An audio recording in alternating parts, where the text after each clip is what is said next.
خانوادہ عصمت و طہارت پہ مل کر بآواز بلند صلوات پڑھیں۔ چلی گئی بجلی؟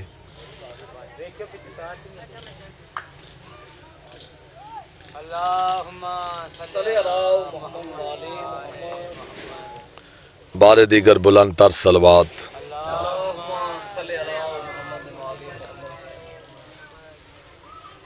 اعوذ باللہ من الشیطان الرجیم، بسم اللہ الرحمن الرحیم، الحمدللہ الذی ہدانا لہذا وما کننا لنہتدی لولا ان ہدانا اللہ، لقد جاءت رسل ربنا بالحق والصلاة والسلام والتحیۃ والاکرام علی سید اسلم ما فی الوجود صاحب لواء الحمد والمقام المحمود حاتم لما سبق والفاتح لمن غلق المؤمن الحق بالحق ابی القاسم محمد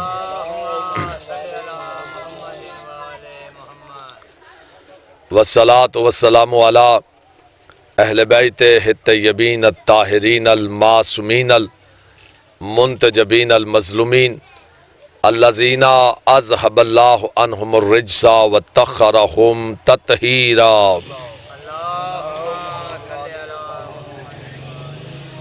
نسیما بقیت اللہ المنتظر امام الزماننا ھذا روحی و ارواح العالمین للتراب مقدمہ الفداء اجل اللہ تعالی فرجہ الشریف وسخل اللہ تعالی مخرجہ الشریف ولعنت اللہ دائما باقیہ علی اعدائہم اجمعین۔ اما بعد فقد قال رسول اللہ صلی اللہ علیہ وآلہ وسلم انا مدینۃ العلم و علی بابھا۔ ایک بلند ترین صلوات بھیج دیں محمد و آل محمد۔ حضرات گرامی، خداوند عالم محمد و آل محمد کی عزت و عظمت کے صدقے میں اس جلیلۃ القدر عبادت کو اپنی بارگاہ میں شرف قبولیت عطا فرمائے۔ بانیان کے تمام خرچ اخراجات کو، لنگر نیاز کو مولا اپنی بارگاہ میں اور بارگاہ امام مظلوم کربلا میں شرف قبولیت عطا فرمائے۔ اس گھر کے جتنے مرحومین دنیا سے چلے گئے ہیں، خداوند عالم اس مجلس پاک کا صدقہ ان کے درجات میں بلندی عطا فرمائے۔ جتنے بیمار ہیں مولا انہیں صحت کلی، شفائے کاملہ عاجلہ عطا فرمائے۔ بالخصوص میرے بھائی امداد حسین، مولا صحت تندرستی عطا فرمائے، شفائے کاملہ عاجلہ عطا فرمائے۔ حضرات گرامی، ارشاد ہو رہا ہے انا مدینۃ العلم و علی بابھا۔ دیکھنا میری طرف ہے جی، میرا بیٹا ادھر دیکھو، مجلس ہو رہی ہے، آپ ادھر منہ کر کے بیٹھو۔ جب بیٹا مجلس میں آتے ہیں تو پھر مجلس سنتے ہیں۔ ارشاد ہو رہا ہے انا مدینۃ العلم و علی بابھا، میں علم کا شہر ہوں، علی اس کا دروازہ ہے۔ ہمارے پاس علم بھی ہے اور دروازہ علم بھی ہے۔ بسم اللہ، مولا سلامت رکھے۔ ہمارے پاس بھائی امداد حسین جی علم بھی ہے اور باب علم بھی ہے، دروازہ علم بھی ہے۔ علم کیا ہے؟ علم کی کیا اہمیت ہے؟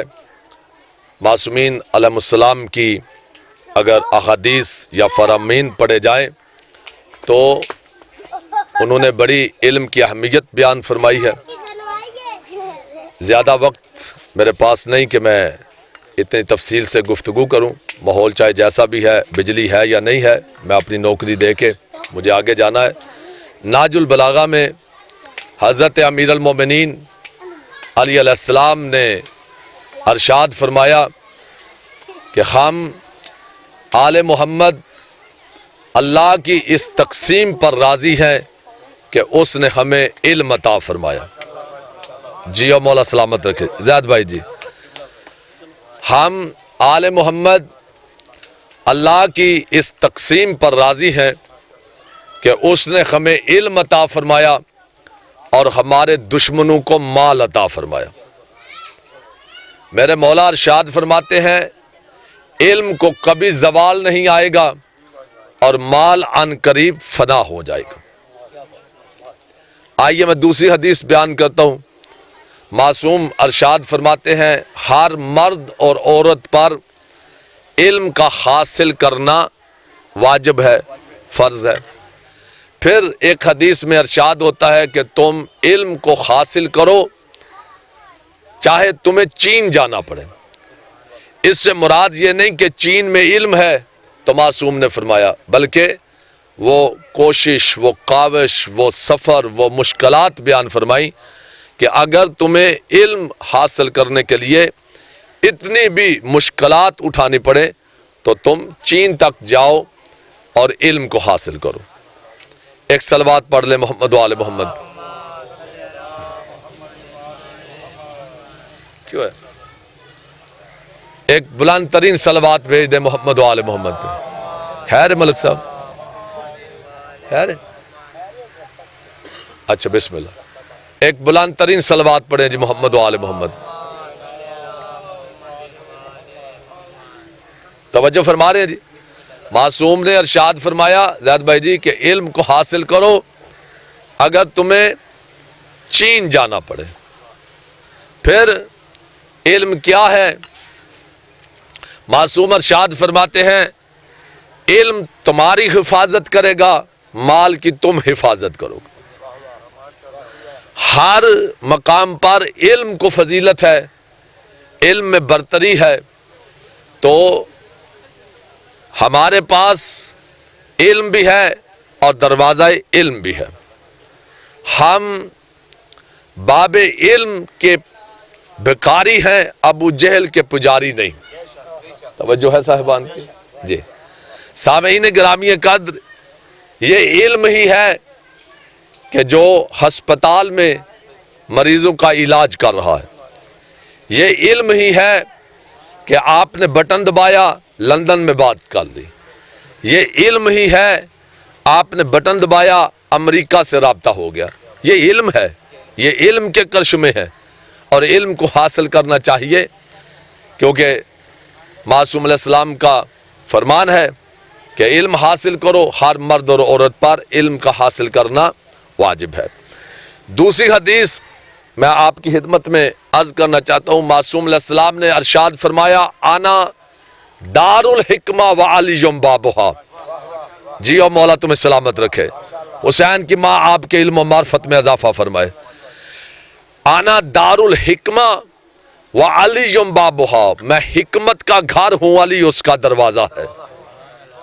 بھائی جب علم کی باری آئی تب بھی دروازہ علی، جب حکمت کی بات آئی تب بھی دروازہ علی، تب بھی دروازہ کون ہے؟ علی۔ اور حکمت کیا ہے؟ حکمت کسے کہتے ہیں؟ حکمت کچھ نہ کہہ کر ملک صاحب سب کچھ کہہ دینے کو ہی حکمت کہتے ہیں۔ اور معصوم ارشاد فرماتے ہیں حکمت مومن کا چھپا ہوا ہتھیار ہے۔ اب مومن جو ہیں وہ ہتھیار کو ڈھونڈ لیتے ہیں، حکمت ہے ہی مومنوں کے لیے۔ تو حضور علیہ السلام نے ارشاد فرمایا آنا دار الحکمہ وعلی بابھا، میں حکمت کا گھر ہوں، علی اس کا دروازہ ہے۔ جب علم کی باری آئی تو پیغمبر نے فرمایا میں علم کا شہر ہوں۔ جب حکمت کی باری آئی تو پیغمبر نے فرمایا میں علم کا حکمت کا گھر ہوں۔ اب علم کی باری آئی تب بھی دروازہ علی، حکمت کی باری آئی تب بھی دروازہ علی۔ ایک مل کے صلوات پڑھ لے محمد والا۔ تو علم بڑا ضروری ہے، علم حاصل کرنا چاہیے۔ معصوم علیہ السلام نے ارشاد فرمایا علم تمہاری حفاظت کرے گا اور مال کی تم حفاظت کرو گے۔ پھر ایک اور حدیث میں آپ کی خدمت میں عرض کرنا چاہتا ہوں۔ معصوم علیہ السلام نے ارشاد فرمایا یا علی انت قسیم النار والجنہ، اے علی تو جنت اور جہنم کو تقسیم کرنے والا ہے۔ بھائی کیا عظمت ہے اس خاندان کی، باپ ملک صاحب جنت و جہنم کو تقسیم کرنے والا، بیٹے جنت کے سردار ہے۔ نعرہ حیدری۔ باپ جنت و جہنم کو تقسیم کرنے والا اور بیٹے جنت کے سردار۔ ایک بندے نے پریشان ہو کر مولا سے فرمایا، مولا سمجھ میں نہیں آتی یہ جو حدیث ہے کہ علی تو جنت و جہنم کو تقسیم کرنے والا ہے، اکیلا علی اتنی زیادہ مخلوق کیسے علی جنت و جہنم کو تقسیم کریں گے؟ تو میرے مولا نے ارشاد فرمایا، اگر میرے جد پاک کی یہ حدیث تیری سمجھ میں نہیں آتی تو میں تجھے ایک کو دوسری حدیث نہ سنا دوں؟ مولا ارشاد فرمائیے۔ امام علیہ السلام نے ارشاد فرمایا، میرے جد پاک نے ارشاد فرمایا، یا علی حبک ایمان۔ جی او مولا سلامت رکھے۔ یا علی حبک ایمان۔ دیکھیے مجلسوں میں بندے نہیں بولتے، عقیدہ بولتا ہے۔ جس بندے کا عقیدہ اجازت دے، پیغمبر نے کیا ارشاد فرمایا؟ یا علی حبک ایمان، اے علی تیری محبت ایمان ہے، وَبُغْضُکَ نِفَاقٌ، تیرا بغض نفاق ہے۔ بندہ پریشان ہو گیا، بھائی امداد جی کہتا مولا سمجھ میں تو یہ حدیث بھی نہیں آئی۔ میرے امام نے ارشاد فرمایا، جنت و جہنم تقسیم ہو گئی، مومن جنت میں جائیں گے، منافق جہنم میں جائیں گے۔ یا علی یا توجہ ہے نا صاحبان کی۔ اللہ ان مجالس اعضاء کو اپنی بارگاہ میں قبول و منظور فرمائے۔ یہ جو مجالس کا سلسلہ ہے، کل بھی 16 محرم کو ملک اصغر صاحب کے ہاں طبہ میں مجلس ہوگی۔ تمام حضرات سے التماس ہے کہ مجلس اعضاء میں تمام حضرات سے التماس ہے کہ کل 16 محرم کو طبہ پر مجلس اعضاء میں شرکت فرمائیں۔ ایک اور اعلان ہے، میرے ذمہ ہے، منڈیر میں سید اصغر شاہ جی، سید ثقلین شاہ جی، ان کے ہاں 8 سفر کو مجلس اعضاء ہے۔ کافی ملک کے علماء کرام ذاکرین الزام مجلس اعضاء سے خطاب فرمائیں گے۔ توجہ فرما رہے ہیں حضور؟ مولا نے کیا فرمایا؟ جنت و جہنم تقسیم ہو گئی، مومن جنت میں جائیں گے اور منافق جہنم میں جائیں گے۔ سامعین گرامی قدر، یہ وہ خاندان ہے کہ جن کے فضائل یا قرآن پڑھے یا رحمان پڑھے۔ بسم اللہ، مولا تمہارے ہاتھوں کو سلامت رکھے۔ جو ذکر اہل بیت میں ہاتھ بلند ہوئے ہیں، غازی بادشاہ ان ہاتھوں کو کسی کمینے کا محتاج نہ کرے۔ توجہ فرما رہے حضور؟ اس خاندان کے فضائل یا رحمان پڑھے یا قرآن پڑھے۔ قرآن ان کا قصیدہ بن کر اترا ہے، قرآن ان کا قصیدہ بن کر اترا ہے۔ سامعین گرامی قدر، کائنات میں کوئی بشر اپنی بشری طاقت سے اس خاندان کے فضائل نہیں پڑھ سکتا۔ بھائی کون ہے؟ ایک صلوات بھیج دیں محمد و آل محمد پر۔ قبلہ تشریف لا رہے ہیں ہمارے استاد گرامی، مولا سے سلامتی عطا فرمائے۔ قبلہ اجازت ہے جی توجہ فرما رہے ہیں۔ حضور علیہ السلام نے ارشاد فرمایا، اللہ نے کل 6 فضیلتوں کو خلق فرمایا۔ اے علی 3 آپ کے لیے اور 3 میرے لیے۔ حضور ارشاد فرماتے ہیں، اے علی اللہ نے جو 3 فضیلتیں میرے لیے خلق فرمائی ان میں تو برابر کا شریک ہے۔ توجہ جی، ان میں تو برابر کا شریک ہے۔ اور اے علی اللہ نے جو 3 فضیلتیں تجھے عطا فرمائی ہیں ان میں محمد بھی شریک نہیں۔ علی فرماتے ہیں، یا رسول اللہ، اے میرے مولا، میرے آقا، اے گنتی کے پہلے عدد، اول مخلوق، انگلی کے اشارے سے چاند کو 2 ٹکڑے کرنے والے میرے مولا، ارشاد فرمائیے پہلے وہ 3 فضیلتیں ارشاد فرمائیے کہ جو اللہ نے آپ کو عطا فرمائی اور ان میں آپ کا نوکر شریک ہے۔ حضور علیہ السلام نے ارشاد فرمایا، اے علی تیرے کیا کہنے، اللہ نے مجھے علم عطا کیا ہے، علم بردار تو ہے۔ بسم اللہ بسم اللہ، مولا تمہیں سلامت رکھے۔ اللہ نے مجھے علم عطا کیا، علم بردار تو ہے۔ اے علی اللہ نے مجھے کوثر عطا کیا، ساقی کوثر تو ہے۔ اے علی اللہ نے مجھے جنت و جہنم کا اختیار دیا، تقسیم کرنے والا تو ہے۔ علی علیہ السلام ارشاد فرماتے ہیں یا رسول اللہ صلی اللہ علیہ وسلم، اب وہ 3 فضیلتیں ارشاد فرمائیں کہ جو اللہ نے مجھے عطا فرمائی اور ان میں آپ شریک نہیں۔ حضور علیہ السلام نے ارشاد فرمایا اے علی، اللہ نے تجھے مجھ محمد جیسا سسر عطا فرمایا، فاطمہ تو زہرا جیسی زوجہ عطا فرمائی، حسن اور حسین جیسے بیٹے عطا فرمائے۔ جو اتنی عزتوں کا مالک تھا، جو اتنی فضیلتوں کا مالک تھا، اولاد کا مقدر دیکھو، بیٹے کو کفن نہیں ملا، بیٹی کو چادر نہیں ملی۔ اجرکم من اللہ، جنہوں نے خائع کر دیا اس فکرے پر، اللہ تمہاری خائع کو قبول فرمائے۔ رونے والوں، یہ دن رونے کے دن ہیں، یہ راتیں رونے کی راتیں ہیں۔ محرم کا چاند دیکھ کر 10 دن تک آپ نے بھائی کا محرم منایا، 11 محرم کو بہن کا محرم شروع ہو گیا۔ یہ جتنا آپ مجلسوں میں پرسہ دینے کے لیے آ رہے ہو، یہ علی کی بیٹیوں کو پرسہ ہے۔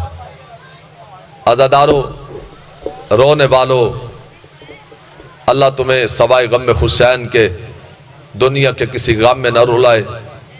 اللہ حاجی صاحب کی، ان کے برادران کی، ان کے بچوں کی اس محنت کو قبول فرمائے۔ ان کے بزرگ والدین مرحومین، اللہ ان کے درجات بلند فرمائے، بیماروں کو صحت تندرستی عطا فرمائے۔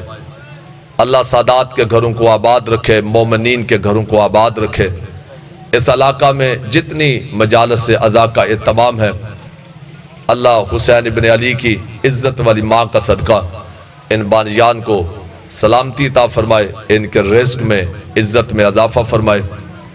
رونے والوں، ایک فکرہ میں نے پڑھنا ہے رونے کے اسباب پیدا کرنے کے لیے۔ رونا رولانا کسی ذاکر کا کمال نہیں، کسی ذاکر کے بس میں نہیں۔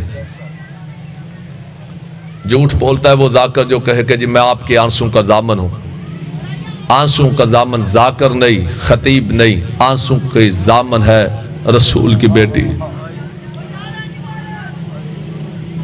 عزادارو، جہاں کہیں پر بھی مجلس ہوتی ہے، ملک صاحب، ہم میں سے کوئی بھی دور سے نہیں آتا، کوئی ساتھ والی گلی سے آ جاتا ہے، کوئی 1 کلومیٹر دور سے آ جاتا ہے، صوبیدار صاحب کوئی 5 کلومیٹر دور سے آ جاتا ہے۔ ہم میں سے کوئی بھی دور سے نہیں آتا۔ دور سے آتا ہے تو اس مجلس کی 3 وارثہ بیبیاں دور سے آتی، ایک رسول کی بیٹی بقیہ کو چھوڑ کر، دوسری علی کی بیٹی شام کو چھوڑ کر، تیسری حسین ابن علی کے سینے کی تسکین شام سے آنے والے میری آقا زادی۔ اور رونے والوں، جب آپ روتے ہو، رونے کی قیمت کا پتہ چلے گا جب دنیا کو چھوڑو گے، قبر میں جاؤ گے تو پتہ چلے گا اس خاندان کو رونے کی عزت کیا ہے، قیمت کیا ہے۔ لیکن ایک فقرہ پڑھتا ہوں، یہی رونے کے لیے کافی ہے، اور اسی پہ تقریر تمام ہو جائے گی۔ ملک صاحب، جب کوئی رونے والا روتا ہے نا، یہ آنے والی بیبیاں، میری چھوٹی آقا زادی پھوپھی زینب عالیہ کا دامن پکڑ کے فرماتی ہے اماں یہ رونے والے کیوں رو رہے ہیں؟ بی بی فرماتی ہے سکینہ تیرے باپ کے غم میں رو رہے ہیں۔ بی بی فرماتی ہے اماں اگر یہ میرے باپ کو رو رہے ہیں، اماں ارشاد فرمائیے پھر ان پہ کوئی ظلم کیوں نہیں کر رہا؟ جزاک اللہ، اللہ تمہاری عبادت کو قبول فرمائے، جو رو رہے ہو حسین کی ماں تمہارا رونا قبول فرمائے۔ اماں یہ فرمائیے جب یہ میرے بابا کو رو رہے ہیں، ان پر کوئی ظلم کیوں نہیں کر رہا؟ اماں انہیں کوئی پتھر کیوں نہیں مارا؟ اماں ان پہ کوئی نیزے کیوں نہیں مارا؟ بی بی فرماتی ہے سکینہ تیرے باپ کے غم میں رونا کوئی جرم تو نہیں کہ کوئی ان پر ظلم کرے، انہیں کوئی پتھر مارے؟ اس وقت بی بی فرماتی ہے اماں اگر میرے باپ کے غم میں رونا جرم نہیں، اماں پھر چلیے میرے سجاد کی قبر پہ، اماں مجھے فرمائیے جب میرا سجاد روتا تھا بغیر سجاد کی پشت میں ظلم کیوں کرتے تھے؟ اللہ لعنت اللہ علی قوم ظالمین وسیعلم الذین ظالموا ایہم قلب ینقلبون۔